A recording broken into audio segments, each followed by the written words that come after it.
السلام علیکم احباب، زبن سزیبی اوشین نیوز پر آپ سے مخاطب ہوں، اور آج آؤ قرآن کو سمجھیں، قرآن کو جانیں۔ قرآن کی حکمت و فضیلت کے عنوان سے میں نے جس صورت کا انتخاب کیا ہے وہ سورہ انفال ہے۔ سورہ انفال جو ہے جیسا کہ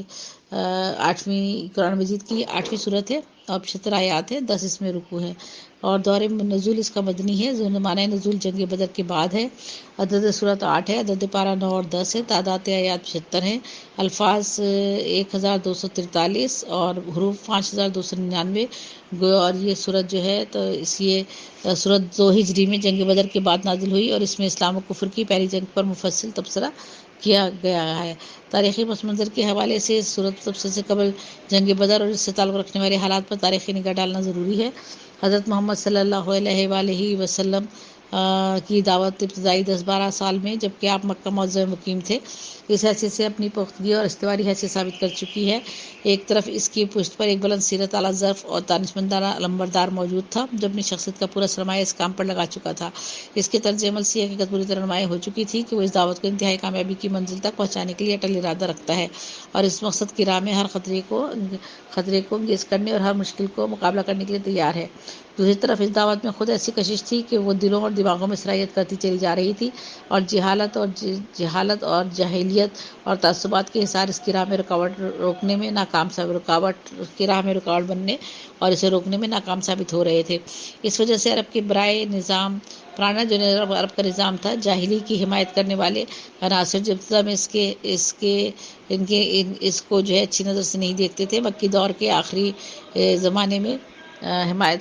عرب کے پرانے نظام جاہلی کی حمایت کرنے والے عناصر جو ابتدا میں اس کو جو ہے اس کو سمجھنے سے قاصر تھے مکی، اور اس کو صحیح سنجیدہ نظر سے نہیں دیکھتے تھے۔ مکی دور کے آخری زمانے میں اس کے ایک سنجیدہ خطرہ سمجھنے لگے تھے اور اپنا پورا زور اسے کچل دینے میں صرف کر دینا چاہتے تھے، لیکن اس وقت تک چند حیثیات سے اس دعوت میں بہت کچھ کسر باقی تھی۔ اولاً یہ بات ابھی پوری طرح ثابت نہیں ہوئی تھی کہ اس کو اپنے ایسے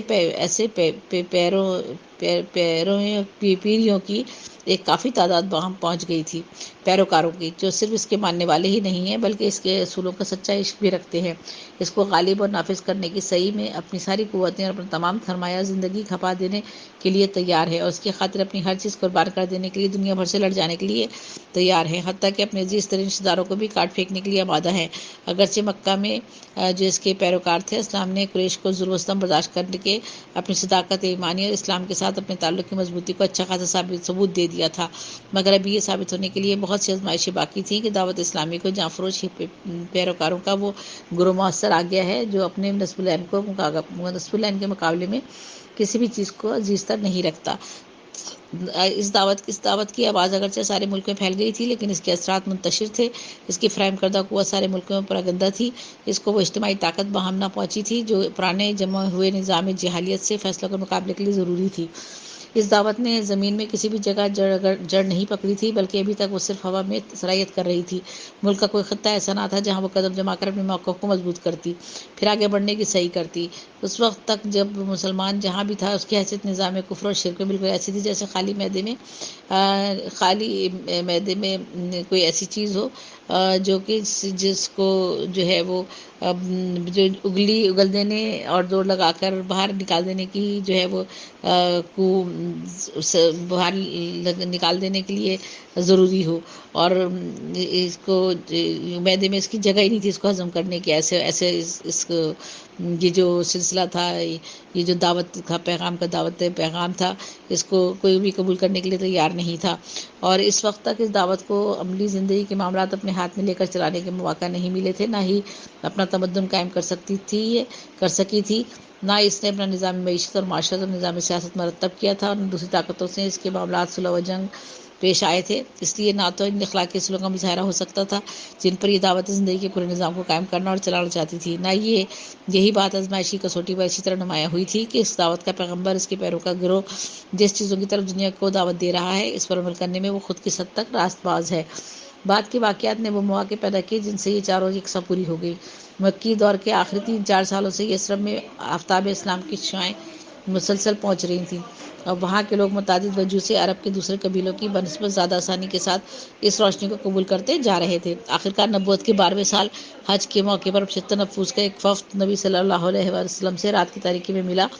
اور اس نے نہ صرف یہ کہ اسلام قبول کیا بلکہ آپ کو اور آپ کے پیروکاروں کو اپنے شہر میں جگہ دینے پر بھی حمایتگی ظاہر کی۔ یہ اسلام کی تاریخ میں ایک انقلابی موقع تھا جسے خدا نے اپنی عنایت سے فراہم کیا اور نبی صلی اللہ علیہ وآلہ وسلم سے ہاتھ بڑھا کر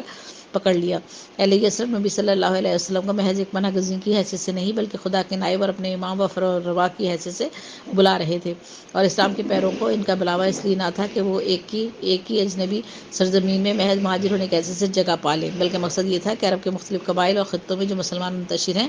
وہ یثرب میں جمع ہو کر اور یثربی مسلمانوں کے ساتھ مل کر ایک منظم معاشرہ بنا لیں۔ اس طرح یثرب نے دراصل اپنے آپ کو مدینۃ الاسلام کی حیثیت سے پیش کیا، اور نبی صلی اللہ علیہ وسلم نے اسے قبول کر کے عرب میں پہلا دارالاسلام بنایا۔ اس پیشکش کے معنی جو کچھ تھے اس سے اہل مدینہ ناواقف تھے۔ اس کے صاف معنی یہ تھے کہ ایک چھوٹا سا قصبہ اپنے آپ کو پورے ملک کی تلواروں اور معاشی و تمدنی بائیکاٹ کے مقابلے میں پیش کر رہا تھا۔ چنانچہ بیعت عقبہ کے موقع پر رات کی اس مجلس میں اسلام کے اولین مددگاروں انصار تھے، اس نتیجے کو خوب اچھی طرح سے جان کر نبی صلی اللہ علیہ وآلہ وسلم کے ہاتھ میں ہاتھ دیا تھا۔ اس وقت جب کہ بیعت ہو رہی تھی، یثربی وفد کے ایک نوجوان رکن اسد بن زرارہ رضی اللہ عنہ جو پورے وفد میں سب سے کم سن تھے، اٹھ کر کہا، ٹھہرو اہل یثرب، ہم لوگ جو ان کے پاس آئے ہیں تو یہ سمجھتے ہوئے آئے ہیں کہ یہ اللہ کے رسول ہے اور آج انہیں یہاں سے نکال کر لے جانا تمام عرب سے دشمنی مول لینا ہے۔ اس کے نتیجے میں تمہارے نونہال قتل ہوں گے اور تلواریں تم پر برسیں گی، لہٰذا اگر تم اس کو برداشت کرنے کی طاقت اپنے اندر پاتے ہو تو ان کا ہاتھ پکڑو اور اس کا اجر اللہ کے ذمے ہے۔ اگر تمہیں اپنی جان عزیز ہے تو پھر چھوڑ دو اور صاف صاف ادھر کر دو، کیونکہ اس وقت ادھر کر دینا خدا کے نزدیک زیادہ قابل قبول ہو سکتا ہے۔ اس بات کو وفد کے ایک دوسرے شخص عباس بن عبادہ نے بھی دہرایا، اور انہوں نے کہا کہ جانتے ہو اس شخص سے کس چیز کی بیعت کر رہے ہو؟ آوازیں ہاں ہم جانتے ہیں، تم ان کے ہاتھ پر بیعت کر کے دنیا بھر سے لڑائی مول رہے ہو۔ بس اگر تمہارا خیال یہ ہو کہ تمہارے مال تباہی کے اور تمہارے اشراف ہلاکت کے خطرے میں پڑ جائیں تو ہم انہیں دشمنوں کے حوالے کر دو تو بہتر ہے کہ آج ہی انہیں چھوڑ دو، کیونکہ خدا کی قسم یہ دنیا اور آخرت کی رسوائی ہے۔ اور اگر تمہارا ارادہ یہ ہے کہ جو بلاوا تم اس شخص کو دے رہے ہو اس کو اپنے مال کی تباہی اور اپنے اشراف کی ہلاکت کے باوجود نبھاؤ گے تو بے شک ان کے ہاتھ تھام لو، خدا کی قسم یہ دنیا اور آخرت کی بھلائی ہے۔ اس پر تمام وفد نے بلا اتفاق ہو کر کہا کہ ہم انہیں لے کر اپنے اموال کی تباہی اور اپنے اشراف کی ہلاکت کے خطرے میں ڈالنے کے لیے تیار ہیں۔ تب وہ مشہور بیعت واقع ہوئی جس سے تاریخ میں بیعت عقبہ ثانیہ کہتے ہیں۔ دوسری طرف اہل مکہ کے لیے یہ معاملہ جو معنی رکھتا تھا وہ بھی کسی سے پوشیدہ نہ تھا۔ دراصل اس طرح محمد صلی اللہ علیہ وآلہ وسلم کو جن کی زبردست شخصیت اور غیر معمولی قابلیتوں سے قریش کے لوگ واقف ہو چکے تھے، ایک ٹھکانہ میسر آ رہا تھا، اور اس کی قیادت اور رہنمائی اور پیروکار اسلام جس کی عظمت اور استقامت اور فدائیت کو بھی قریش ایک حد تک آزما چکے تھے، ایک منظم جتھے کی صورت میں جمع ہوئے جاتے تھے۔ یہ پرانے نظام کے لیے موت کا پیغام تھا۔ نیز مدینہ جس مقام پر مسلمانوں کی اس طاقت کے جمع ہونے سے قریش کو مزید یہ خطرہ تھا کہ یہ یمن سے شام تک کے طرف جو تجارتی شاہراہ ساحل بحر احمر کے کنارے جاتی تھی، جس کی محفوظ رہنے پر قریش اور دوسرے بڑے بڑے مشرک قبائل کی معاشی زندگی کا انحصار تھا، وہ مسلمانوں کی زد میں آ جاتی تھیں اور اس شہر پر ہاتھ ڈال کر مسلمان نظام جاہلی کی زندگی دشوار کر سکتے تھے۔ اور صرف اہل مکہ کی وہ تجارت جو اس شاہراہ کے بل پر چل رہی تھی 2.5 لاکھ اشرفی سالانہ تک پہنچتی تھی، طائف اور دوسرے مقامات کی تجارت اس کے ماسوا تھی۔ قریشی ان نتائج کو خوب سمجھتے تھے۔ جس رات بیعت عقبہ واقع ہوئی اسی رات اس معاملے کی بھنک اہل مکہ کے کانوں میں پڑی، اور پڑتے ہی کھلبلی مچ گئی۔ پہلے تو انہوں نے اہل مدینہ کو نبی صلی اللہ علیہ وسلم سے توڑنے کی کوشش کی، پھر جب مسلمانوں کے ایک دو کر کے مدینے کی طرف ہجرت کرنے لگے اور قریش کو یقین ہو گیا کہ اب محمد صلی اللہ علیہ وسلم بھی وہاں منتقل ہو جائیں گے، تو وہ اس خطرے کو روکنے کے لیے آخری چارہ کار اختیار کرنے پر آمادہ ہو گئے۔ ہجرت نبوی سے چند روز پہلے قریش کی مجلس شورا منعقد ہوئی، جس میں بڑی رد و قت کے بعد آخرکار طے پایا گیا کہ بنی ہاشم کے سوا تمام خانوادے ہائے قریش کا ایک آدمی چھانٹا جائے اور یہ سب مل کر محمد صلی اللہ علیہ وآلہ وسلم کو قتل کریں، تاکہ بنی ہاشم کے لیے تمام خاندانوں سے تنہا لڑنا مشکل ہو جائے اور وہ انتقام کے بجائے خون بہا قبول کرنے پر مجبور ہو جائیں۔ لیکن خدا کے فضل اور نبی صلی اللہ علیہ وآلہ وسلم کے اعتماد اعلیٰ اور حسن تدبیر سے ان کی یہ چال ناکام ہو گئی اور حضور باخیرت مدینہ پہنچ گئے۔ اس طرح جب قریش کو ہجرت کے روکنے میں ناکامی ہوئی تو انہوں نے مدینے کے سردار عبداللہ بن ابی کو، جو ہجرت سے پہلے اہل مدینہ اپنا بادشاہ بنانے کی تیاری کر چکے تھے اور جس کی تمناؤں پر حضور صلی اللہ علیہ وسلم کے مدینے پہنچ جانے اور اوس خزراج کی اکثریت کے مسلمان ہو جانے سے پانی پھر چکا تھا۔ خط لکھا کہ تم لوگوں نے ہمارے آدمی کو اپنے ہاں پناہ دی ہے، ہم خدا کی قسم کھاتے ہیں یا تو تم خود اس سے لڑو یا اس سے نکال دو، ورنہ ہم سب تم پر حملہ آور ہوں گے اور تمہارے مردوں کو قتل اور عورتوں کو لونڈیاں بنا لیں گے۔ عبداللہ بن ابی اس پر کچھ اس پر کچھ آمادہ شر ہوا، مگر نبی صلی اللہ علیہ وسلم نے بروقت اس کے شر کی روک تھام کر دی۔ پھر سعد بن معاذ اور رئیس سے مدینہ عمرے کے لیے گئے۔ وہاں عین حرم کے دروازے پر ابو جہل نے ان کو ٹوک کر کہا، تم تو ہمارے دین کے مرتدوں کو پناہ دو اور ان کی امداد و اعانت کا دم بھرو اور ہم تمہیں اطمینان سے مکے میں طواف کرنے دیں۔ اگر تم امیہ بن خلف کے مہمان نہ ہوتے تو زندہ یہاں سے نہیں جا سکتے تھے۔ سعد نے جواب میں کہا، باخدا اگر تم نے مجھے اس چیز سے روکا تو میں تمہیں اس چیز سے روک دوں گا جو تمہارے لیے اس سے شدید تر ہے، یعنی مدینے پر سے تمہاری راہ گزر۔ یہ گویا اہل مکہ کی طرف سے اس بات کا اعلان تھا کہ زیارت بیت اللہ کی راہ مسلمانوں پر بند ہے، اور اس کا جواب اہل مدینہ کی طرف سے یہ تھا کہ شامی تجارت کا راستہ مخالفین کے لیے پرخطر ہے، اور فی الوقوع اس وقت مسلمانوں کے لیے اس کے سوا کوئی تدبیر بھی نہ تھی کہ اس تجارتی اشارہ پر اپنی گرفت مبذول کریں، تاکہ قریش اور وہ دوسرے قبائل جن کا مفاد اور اس راستے سے وابستہ تھا اسلام اور مسلمانوں کے ساتھ اپنی معاہدانہ اور جو ان کی معاہدانہ پالیسی تھی، جو مزاحمتی پالیسی پر نظر ثانی کرنے کے لیے مجبور ہو جائیں۔ چنانچہ مدینہ پہنچتے ہی نبی صلی اللہ علیہ وآلہ وسلم نے نوخیز اسلامی سوسائٹی کی ابتدائی نظم و نسق اور اطراف مدینہ کی یہودی آبادیوں کے ساتھ معاملہ طے کرنے کے بعد سب سے پہلے جس چیز پر توجہ فرمائی وہ اس شاہراہ کا مسئلہ تھا۔ اس مسئلے پر حضور نے دو اہم تدبیریں اختیار کیں، ایک یہ کہ مدینہ اور ساحل بحیرہ احمر کے درمیان میں اس شہر سے متصل جو قبائل آباد تھے ان کے ساتھ گفت و شنید شروع کی تاکہ وہ حلیفانہ اتحاد یا کم از کم نا طرفداری کے معاہدے کر لیں۔ چنانچہ اس میں آپ کو پوری کامیابی ہوئی۔ سب سے پہلے جو ساحل کے قریب پہاڑی علاقے میں ایک اہم قبیلہ رہتا تھا، اس نے معاہدانہ نا طرفداری طے ہوا۔ پھر 1 ہجری نے آخر میں بنی زمرہ سے جن کا علاقہ وہاں پر سے اس سے متصل تھا، اس علاقے سے وہاں پر ان سے بھی ڈیفینسو الائنس کیا گیا اور اس قرارداد منظور کی گئی، معاونت کی قرارداد جو تھی ان سے منظور کی گئی۔ پھر 2 ہجری کے وسط میں جو تھا اس قرارداد میں دوسرے اور قبائل بھی شریک ہو گئے، کیونکہ وہ ان پچھلے قبائلوں کے ہمسائے یا حلیف تھے۔ مزید برآں تبلیغ اسلام نے ان قبائل میں اسلام کے حامیوں اور پیروکاروں کا بھی ایک اچھا خاصا عنصر پیدا کر دیا۔ دوسری تدبیر آپ نے یہ اختیار کی کہ قریش کے قافلوں کو دھمکی دینے کے لیے اس شاہراہ پر پہم چھوٹے چھوٹے دستے بھیجنے شروع کیے، اور بعض دستوں کے ساتھ آپ خود بھی تشریف لے گئے۔ پہلے سال اس طرح 4 دستے گئے جو مغازی کی کتابوں میں سریہ حمزہ، سریہ عبیدہ بن حارث، سریہ سعد بن ابی وقاص اور غزوۃ البوا کے نام سے موسوم ہے، اور دوسرے سال کے ابتدائی مہینوں میں 2 مزید طاقتیں اس کی جانب کی گئیں جن کو اہل مغازی کے نام سے یاد کیا جاتا ہے، مغازی کے نام سے یاد کیا جاتا ہے۔ ان تمام مہمات کی تمام 2 خصوصیات قابل لحاظ ہیں، ایک یہ کہ ان میں سے کسی میں نہ تو کشت و خون ہوا نہ ہی کوئی قافلہ لوٹا گیا، جس سے یہ صاف ظاہر ہوتا تھا کہ ان کا اصل مقصود قریش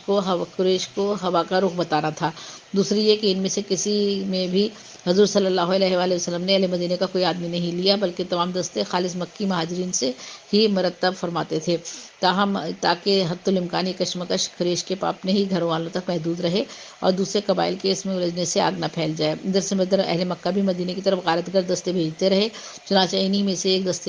دستے نے عین مدینے کے قریب ڈاکہ مارا اور اہل مدینہ کے مویشی لوٹ لیے۔ قریش کی کوشش اس سلسلے میں یہ رہی کہ دوسرے قبائل کو بھی اس کشمکش میں الجھا دیں، نیز یہ ہوا کہ انہوں نے بات کو محض دھمکی تک محدود نہ رکھا بلکہ لوٹ مار تک نوبت پہنچا دی۔ حالات یہاں تک پہنچ گئے کہ شعبان 2 ہجری، فروری یا مارچ 623 عیسوی میں قریش کا ایک بہت بڑا قافلہ جس کے ساتھ تقریباً 50,000 اشرفی کا مال تھا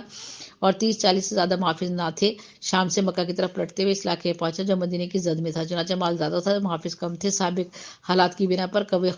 خطرہ تھا کہ کہیں مسلمانوں کو کوئی طاقتور دستہ اس پر چھاپہ نہ مار دے، اس لیے سردار قافلہ ابو سفیان نے اس پرخطر علاقے میں پہنچتے ہی ایک آدمی کو مکے کی طرف دوڑا دیا تاکہ وہاں سے مدد لے آئے۔ اس شخص نے مکہ پہنچتے ہی عرب کے قدیم قاعدے کے تحت اپنے اونٹ کے کان کاٹے اور اس کی ناک چیر دی، کجاوے کو الٹ کر رکھ دیا اور اپنا قمیص آگے پیچھے سے پھاڑ کر شور بجانا شروع کر دیا۔ قریش والوں اپنے قافلے تجارت کی خبر لو، تمہارا مال جو ابو سفیان کے ساتھ ہے۔ محمد صلی اللہ علیہ وآلہ وسلم اپنے آدمی لے کر ان کے در پہ ہو گیا ہے، مجھے امید نہیں ہے کہ تم انہیں پا سکو گے، دوڑو دوڑو دوڑو مدد کے لیے۔ اس پر سارے مکہ میں ہجان برپا ہو گیا، قریش کے تمام بڑے بڑے سردار جنگ کے لیے تیار ہو گئے، تقریباً 1000 مردان جنگی، جن میں سے 600 ذرہ پوش تھے اور 100 سواروں کا رسالہ بھی شامل تھا، پوری شان و شوکت کے ساتھ لڑنے کے لیے چلے۔ ان کے پیش نظر صرف یہی کام تھا کہ اپنے قافلے کو بچا لائیں، بلکہ وہ اس ارادے سے نکلے تھے، ان کے پیش نظر صرف یہی کام نہ تھا کہ وہ اپنے قافلے کو بچا لیں، بلکہ وہ اس ارادے سے نکلے تھے کہ اس آئے دن کے خطرے کو ہمیشہ کے لیے ختم کر دیں اور مدینے میں یہ مخالف طاقت جو ابھی نئی نئی جمع ہوئی ہے اسے کچل ڈالیں، اور اس نوا کے قبائل جس حد تک اس نوا کے جو قبائل تھے ان کو اس حد تک مرغوب کر دے کہ آئندہ یہ تجارتی راستہ بالکل محفوظ ہو جائے۔ اب نبی صلی اللہ علیہ وآلہ وسلم نے جو حالات سے ہمیشہ باخبر رہتے تھے، محسوس فرمایا کہ فیصلے کی گھڑی آ پہنچی ہے، اور یہ ٹھیک وہ وقت ہے جبکہ ایک اقدام اگر ایسا نہ کر ڈالا گیا جبکہ تحریک اسلامی ہمیشہ کے لیے بے جان ہو جائے گی۔ اگر ایک بے باکانہ اقدام نہ کیا گیا تو یہ تحریک اسلامی ہمیشہ کے لیے بے جان ہو جائے گی، بلکہ بعید نہیں کہ اس تحریک کے لیے سر اٹھانے کا پھر کوئی موقع ہی باقی نہ رہے۔ نئے ابھی پورے 2 سال بھی نہیں ہوئے تھے، نئے دارالہجرات میں آئے ابھی پورے 2 سال بھی نہیں ہوئے تھے کہ مہاجرین نے بے سر و سامان انصار اپنے ناآزمودہ یہودی قبائل برسر مخالفت خود مدینے میں منافقین و مشرکین کا ایک اچھا خاصا طاقتور عنصر موجود تھا، اور گرد و پیش کے تمام قبائل قریش سے بروب بھی اور مذہباً ان کے ہمدرد بھی تھے۔ ایسے حالات میں اگر قریش مدینے پر حملہ آور ہو جائیں تو ہو سکتا ہے کہ مسلمانوں کی مٹھی بھر جماعت کا خاتمہ ہو جائے، لیکن اگر یہ حملہ نہ کریں اور صرف اپنے زور سے قافلے کو بچا کر ہی نکال لے جائیں اور مسلمان دب کے بیٹھے رہیں، تب بھی یہ اکلخت مسلمانوں کی ایک ایسی ہوا اکھڑے گی کہ عرب کا بچہ ان پر دلیر ہو جائے گا، اور ان کے لیے ملک بھر میں پھر کوئی جائے پناہ باقی نہ رہے گی۔ اس آس پاس کے سارے قبائل قریش کے اشاروں پر کام کرنا شروع کر دیں گے، مدینے کے یہودی اور منافقین اور مشرکین علیہ اعلان سر اٹھائیں گے اور حجارت میں جینا مشکل کر دیں گے، اور مسلمانوں کا کوئی روب و اثر نہ ہوگا۔ اس کی وجہ سے کسی کو ان کی جان و مال اور آبرو پر ہاتھ ڈالنے میں تامل ہوگا۔ اس بنا پر نبی صلی اللہ علیہ وآلہ وسلم نے عزم فرما لیا کہ جو طاقت بھی اس وقت میسر ہے اسے لے کر نکلے اور میدان میں فیصلہ کریں۔ جینے کا بل ہوتا ہے کس میں اور کس میں نہیں۔ اس فیصلہ کن اقدام کا ارادہ کر کے آپ نے انصار و مہاجرین کو جمع کیا اور ان کے سامنے ساری پوزیشن صاف صاف رکھ دی کہ ایک طرف شمال میں تجارتی قافلہ ہے، دوسری طرف جنوب سے قریش کا لشکر چلا آ رہا ہے، اللہ کا وعدہ ہے کہ ان دونوں میں سے کوئی ایک تمہیں مل جائے گا، بتاؤ کہ تم کس کے مقابلے پر چلنا چاہتے ہو۔ جواب میں ایک بڑے گروہ کی طرف سے اس خواہش کا اظہار کیا ہوا کہ قافلے پر حملہ کیا جائے، لیکن نبی صلی اللہ علیہ وسلم کے پیش نظر کچھ اور تھا، اس لیے آپ نے سوال دہرایا اس پر مہاجرین میں سے مقداد بن عمرو نے اٹھ کر کہا، یا رسول اللہ، جدھر آپ کا رب آپ کو حکم دے رہا ہے اس طرف چلیے، ہم آپ کے ساتھ ہیں، جس طرف بھی آپ جائیں۔ ہم بنی اسرائیل کی طرف یہ کہنے والے نہیں ہیں کہ جاؤ تم اور تمہارا خدا تم دونوں لڑیں، ہم تو یہاں بیٹھے ہیں، نہیں، ہم کہتے ہیں کہ چلیے آپ اور آپ کا خدا دونوں لڑیں اور ہم آپ کے ساتھ جانے لڑائیں گے جب تک ہم میں سے ایک آنکھ بھی گردش کر رہی ہے۔ مگر لڑائی کا فیصلہ انصار کی رائے معلوم کیے بغیر نہیں کیا جا سکتا تھا، کیونکہ ابھی تک فوجی اقدامات میں سے ان میں سے کوئی بھی مدد نہیں لی گئی تھی۔ اس کے لیے آزمائش کا پہلا موقع تھا کہ اسلام کی حمایت کا جو عہد انہوں نے اول روز کیا تھا اسے وہ کہاں تک نبھانے کے لیے تیار ہے۔ اس لیے حضور صلی اللہ علیہ وآلہ وسلم نے براہ راست ان کو مخاطب کیے بغیر پھر اپنا سوال دہرایا۔ اس پر سعد بن معاذ اٹھے اور انہوں نے عرض کیا، شاید حضور کا روئے سخن ہماری طرف ہے۔ فرمایا، ہاں۔ انہوں نے کہا، ہم آپ پر ایمان لائے ہیں، آپ کی تصدیق کر چکے ہیں، آپ جو کچھ لائے ہیں وہ حق ہے اور آپ سے سمع و طاعت کا پختہ عہد باندھ چکے ہیں، بس اے اللہ کے رسول، جو کچھ آپ نے ارادہ فرما لیا ہے اسے کر گزریے۔ قسم ہے اس ذات کی جس نے آپ کو حق کے ساتھ بھیجا ہے، اگر آپ ہمیں لے کر سامنے سمندر پر جا پہنچے اور اس میں اتر جائیں تو ہم آپ کے ساتھ کودیں گے اور ہم میں سے ایک بھی پیچھے نہ رہے گا۔ ہم کو یہ ہرگز ناگوار نہیں کہ آپ کل ہمیں لے کر دشمن سے جا بھیڑیں۔ ہم جنگ میں ثابت قدم رہیں گے، مقابلے میں سچی جان نثاری دکھائیں گے، اور بعید نہیں کہ ہم آپ کو ہم سے وہ کچھ دکھوا دے جسے دیکھ کر آپ کی آنکھیں ٹھنڈی ہو جائیں۔ بس اللہ کی برکت کے بھروسے پر آپ ہمیں لے چلیں۔ ہم کو یہ ہرگز ناگوار نہیں کہ آپ کل ہمیں لے کر دشمن سے جا بھیڑیں۔ بالکل یہ صحیح تھا کہ بالکل انہوں نے ساتھ دینے کا، سارے لوگوں نے ساتھ دینے کا جو تھا وہ ارادہ کیا اور کہا کہ ہم پیچھے ہٹنے والوں میں سے نہیں ہیں، بلکہ ہمیشہ ہم آپ کے ساتھ رہیں گے، اور اس کے لیے آپ کو ہمیشہ اپنے ساتھ، آپ ہمیں ہمیشہ اپنے ساتھ پائیں گے۔ ان تقریروں کے بعد فیصلہ ہو گیا کہ قافلے کی بجائے لشکر قریشی کے مقابلے پر چلنا چاہیے، لیکن یہ فیصلہ کوئی معمولی فیصلہ نہ تھا۔ مگر یہ فیصلہ کوئی معمولی فیصلہ نہ تھا۔ کمزیر سب چلیے، ہم آپ کے ساتھ ہیں، یہ تو میں نے بتا دیا آپ کو۔ اور اچھا، اس فیصلے کا یہ کوئی معمولی فیصلہ نہیں تھا۔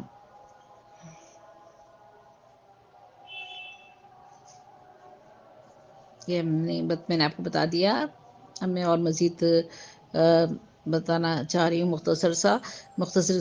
کرنا چاہتی ہوں تاکہ آپ لوگوں کو ساری بات سمجھ میں آ جائے۔ آپ نے جمع کیا، ان کی ساری پوزیشن آپ نے بتا دی، جس پر آپ کو جواب دیا کہ مگر لڑائی کا فیصلہ انصار کی رائے معلوم کیے بغیر نہیں کیا جا سکتا تھا، کیونکہ ابھی تک فوجی اقدامات میں سے ان میں سے کوئی مدد نہیں لی گئی تھی، اور ان کے لیے آزمائش کا یہ پہلا موقع تھا کہ اسلام کی حمایت کا جو عہد انہوں نے اول روز کیا تھا اسے وہ کہاں تک نبھانے کے لیے تیار ہیں۔ اس لیے حضور صلی اللہ علیہ وآلہ وسلم نے براہ راست ان کو مخاطب کیے بغیر پھر اپنا سوال دہرایا۔ اس پر سعد بن معاذ اٹھے اور انہوں نے عرض کیا، شاید حضور کا روز ہماری طرف نہیں ہے۔ تو یہ پورا انہوں نے بات کی۔ انہوں نے اس کے بعد تقریروں کے بعد فیصلہ ہو گیا کہ قافلے کے بجائے لشکر قریشی کو مقابلے پر چلنا چاہیے، لیکن یہ فیصلہ کوئی معمولی فیصلہ نہ تھا۔ جو لوگ اس تنگ وقت میں لڑائی کے لیے اٹھے تھے ان کی تعداد 300 سے کچھ زائد تھی۔ 86 مہاجر، 61 قبیلہ اوس کے اور 170 قبیلہ خزرج کے، جن میں سے صرف 2 یا 3 کے پاس گھوڑے تھے، اور باقی آدمیوں کے لیے 170 سے زیادہ اونٹ نہ تھے، جن پر 3 4 اشخاص باری باری سوار ہوتے تھے۔ سامان ہمارے جنگ بھی بالکل ناکافی تھا، صرف 60 آدمیوں کے پاس ذرے تھی۔ اس لیے چند سرفروش فدائیوں کے سوا اکثر آدمی جو اس خطرناک مہم میں شریک تھے دلوں میں سہم رہے تھے۔ انہیں ایسا محسوس ہوتا تھا کہ جانتے بوجھتے موت کے منہ میں جا رہے ہیں۔ مصلحت پرست لوگ جو اگرچہ دائرہ اسلام سے داخل ہو چکے تھے مگر ایسے ایمان کے قائل نہ تھے جس میں جان و مال کا زیاں ہو، اس مہم کو دیوانگی سے تعبیر کر رہے تھے، اور اس کا خیال تھا کہ دینی جذبے نے ان لوگوں کو بالکل پاگل بنا دیا ہے۔ مگر نبی اور مومنین صادقین یہ سمجھ چکے تھے کہ یہ وقت جان کی بازی لگانے کا ہی ہے، اس لیے اللہ کے بھروسے پر وہ نکل کھڑے ہوئے اور انہوں نے سیدھی جنوب مغرب کی راہ لی جدھر سے قریش کا لشکر آ رہا تھا۔ حالانکہ اگر ابتدا میں قافلے کے لوٹنا مقصود ہوتا تو شمال مغرب کی راہ لی جاتی۔ 17 رمضان المبارک کو بدر کے مقام پر فریقین کا مقابلہ ہوا، جس وقت دونوں لشکر ایک دوسرے کے مقابلے ہوئے اور نبی صلی اللہ علیہ وآلہ وسلم نے دیکھا کہ 3 کافروں کے مقابلے میں ایک مسلمان ہے اور وہ بھی بری طرح مسلح نہیں ہے، تو خدا کے آگے دعا کے لیے ہاتھ پھیلا دیا اور انتہائی دل سے دعا کی اور عرض کرنا شروع کیا، خدایا یہ ہے قریش اپنے سامان غرور کے ساتھ آئے ہیں تاکہ تیرے رسول کو جھوٹا ثابت کرے۔ خدا بندہ بس اب آ جائے تیری وہ مدد جس کا تو نے مجھ سے وعدہ کیا تھا۔ اے خدا، اگر آج یہ مٹھی بھر جماعت ہلاک ہو گئی تو روئے زمین پر پھر تیری عبادت نہ ہوگی۔ اس مارکہ کارزار میں سب سے زیادہ سخت امتحان مہاجرین مکہ تھا، جن کے اپنے بھائی بند سامنے سفارت تھے، کسی کا باپ، کسی کا بیٹا، کسی کا ماموں، کسی کا بھائی اس کی اپنی تلوار کی زد میں آ رہا تھا اور اپنے ہاتھوں اپنے جگر کے ٹکڑے کاٹنے پڑ رہے تھے۔ اس کڑی آزمائش سے صرف وہی لوگ گزر سکتے تھے جنہوں نے پوری سنجیدگی کے ساتھ حق سے رشتہ جوڑا تھا اور جو باطل کے ساتھ ساتھ سارے رشتے قطع کر ڈالنے پر تل گئے تھے۔ اور انصار کا امتحان بھی کچھ کم سخت نہ تھا۔ اب تک تو انہوں نے عرب کے طاقتور ترین قبیلے قریش اور اس کے حریف قبائل کی دشمنی صرف اسی حد تک مول لی تھی کہ ان کے مسلمانوں کو اپنے ہاں پناہ دی تھی، لیکن اب تو وہ اسلام کی طرف حمایت میں ان کے خلاف لڑنے بھی جا رہے تھے، جس کے معنی یہ تھے کہ ایک چھوٹی سی بستی جس کی آبادی چند ہزار نفوس سے زیادہ نہیں تھی سارے ملک عرب سے لڑائی مول لے رہی تھی۔ یہ جسارت صرف وہی لوگ کر سکتے تھے جو کسی صداقت پر ایسا ایمان لے آئے ہوں جس کی خاطر اپنے ذاتی مفاد کی انہیں ذرہ برابر پرواہ نہ رہی ہو۔ آخرکار ان لوگوں کی صداقت ایمانی خدا کی طرف سے نصرت کا انعام حاصل کرنے میں کامیاب ہو گئی، اور قریش اپنے سارے غرور و طاقت کے باوجود ان بے سر و سامان فدائیوں کے ہاتھوں شکست کھا گئے۔ ان کے 70 آدمی مارے گئے، 70 قید ہوئے اور ان کا سر و سامان غنیمت میں مسلمانوں کے ہاتھ آیا۔ قریش کے بڑے بڑے سردار جو ان کے گلہائے سرسبد اور اسلام کے مخالف طریق کے روئے رواں تھے، اس مارکے میں ختم ہو گئے، اور اس فیصلہ کن فتح نے عرب میں مسلم اسلام کو ایک قابل لحاظ طاقت بنا دیا۔ جیسا کہ ایک مغربی محقق نے لکھا ہے کہ بدر سے پہلے اسلام محض ایک مذہب اور ریاست تھا، مگر بدر کے بعد وہ مذہب اور ریاست بلکہ خود ریاست بن گیا۔ تو یہ اس میں سورہ انفال کے حوالے سے جو باتیں کی گئی ہیں وہ اس میں بیان کی گئی ہیں، جہاں میں ایک بار آپ کو مختصراً یہ بتا دوں کہ اہم مضامین جو سورہ انفال میں بیان کیے گئے ہیں اس میں مومنوں کے کرنے والے اعمال ہیں، سچے اور پکے اہل ایمان کی 5 صفات اور ان کی کامیابی کا تذکرہ ہے۔ اس میں ان مضامین میں سورہ انفال میں مارکہ بدر سے مقصد الہی کیا تھے، صحابہ کرام کے فریاد رسی اور 1000 ملائک سے ان کی مدد، انعامات الہی کا تذکرہ، غزوہ بدر میں فرشتوں کو باقاعدہ ضربے لگانے اور قتل کرنے کا حکم تھا، کافروں سے 2 بدو مقابلے کی صورت میں احکام پروردگار فاعل حقیقی اللہ تعالیٰ ہی ہے، اللہ تعالیٰ اہل ایمان کے ساتھ ہے، لہٰذا کفار کی کثرت انہیں فائدہ نہیں دے سکے گی، مسلمانوں کی اسلامی ذہن سازی، مہاجرین صحابہ پر نوازشات کے تذکرے، تقویٰ کے دینی اور دنیاوی فوائد کا بیان ہے، کفار کے نبی اکرم کے بارے میں خفیہ تدابیر ہیں، کفار کا عذاب مانگنا اور اللہ تعالیٰ کا اسے روکے رکھنا، آخر کیوں مشرکین کی نمازوں کا طریقہ ہے، کفار کے لیے جنگی اخراجات باعث حسرت بن جائیں گے، دینی غلبے تک جہاد جاری رکھنے کا حکم ہے، مال غنیمت میں سے 5ویں حصے کے حقدار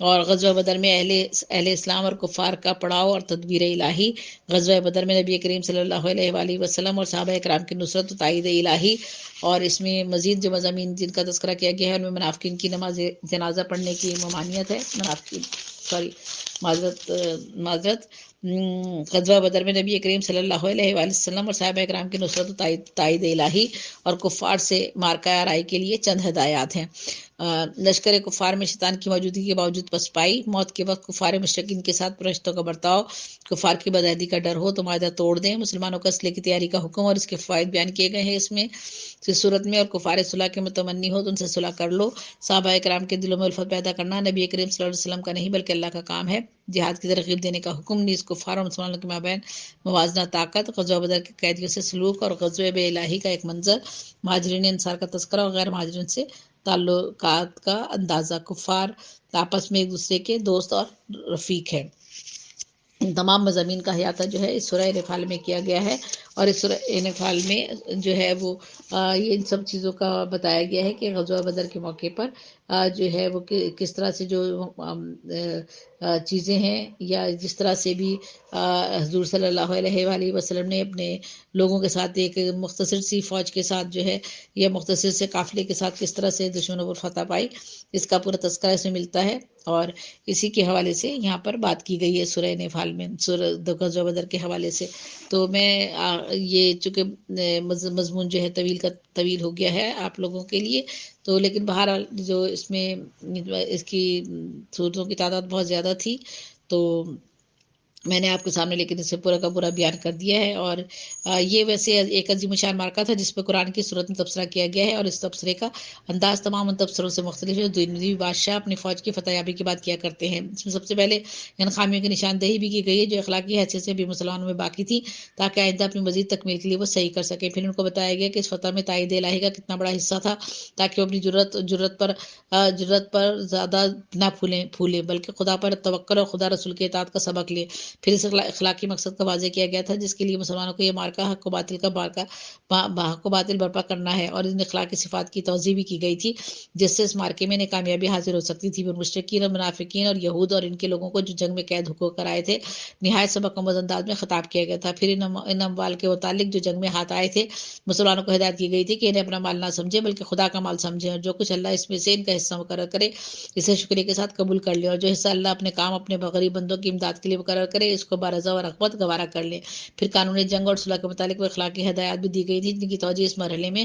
دعوت اسلامی کے داخل ہو جانے کے بعد ضروری تھی، تاکہ مسلمان اپنی صلح اور جنگ میں جہالیت کے طریقوں سے بچیں اور دنیا پر ان کی اخلاقی برتری قائم ہو، اور دنیا کو معلوم ہو جائے کہ اسلام اول روز سے ہی اخلاق پر عملی زندگی کی بنیاد رکھنے کی جو دعوت دے رہا ہے اس کی تعبیر واقعی عملی زندگی میں ایک کیا ہے۔ پھر اسلامی ریاست کے دستوری قانون کی بعض دفعات بیان کی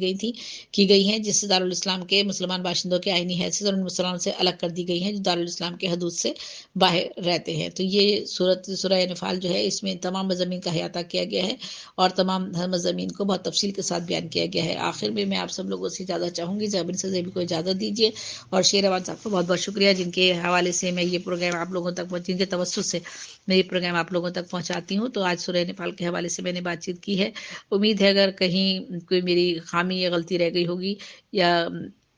کہیں میں اپنی کچھ فہمی کی وجہ سے کوئی لفظ تلفظ وغیرہ میں غلطی میں نے کی ہوگی تو اس کی آپ مجھے معاف فرمائیں گے، اور اللہ تعالیٰ بھی معافی قبول کرنے والا ہے۔ میری نیت یہاں پر یہ ہے کہ جو سبق میں سیکھتی ہوں ان صورتوں سے جن کے بارے میں جاننے کی کوشش کرتی ہوں، ان صورتوں کے ترجمہ اردو میں وہی میں آپ لوگوں تک پہنچانے کی بھی کوشش کرتی ہوں، تاکہ ان سے اگر آپ کچھ سبق سیکھ سکتے ہیں تو میں بھی اگر کچھ سیکھ سکتی ہوں تو میں بھی سیکھوں، اور آگے بھی اس پیغام کو اگر بڑھا سکتی ہوں پھیلا سکتی ہوں تو میں بھی آگے تھوڑا بہت اس کو آگے بڑھا سکوں۔ تو میں جانتی ہوں کہ مجھ سے بڑے بڑے عالم بڑے بڑے مبلغ یہاں پر موجود ہیں، میں تو ایک ادنا سی ایک ہستی ہوں اللہ تعالیٰ کی جس نے میرے دل میں یہ ڈالا اور میرے دل اور دماغ میں، اور میں اس کام پر جو ہوں وہ اپنے آپ کو جو ہے وہ سمجھتی ہوں کہ مجھے اس کو کرنا چاہیے، سو میں کر رہی ہوں۔ زیبن سے زیبی کو اجازت دیجیے۔ اللہ حافظ، اللہ نگہبان، اللہ تعالیٰ ہم سب کو اپنی حفاظت میں رکھے اور دین کی سربلندی کے لیے ہمیں ہر لحظہ ہمیشہ جو ہے تمام جذبوں سے جو ہے وہ تر و تازہ ہمارے ایمان کو رکھے۔ آمین ثم آمین۔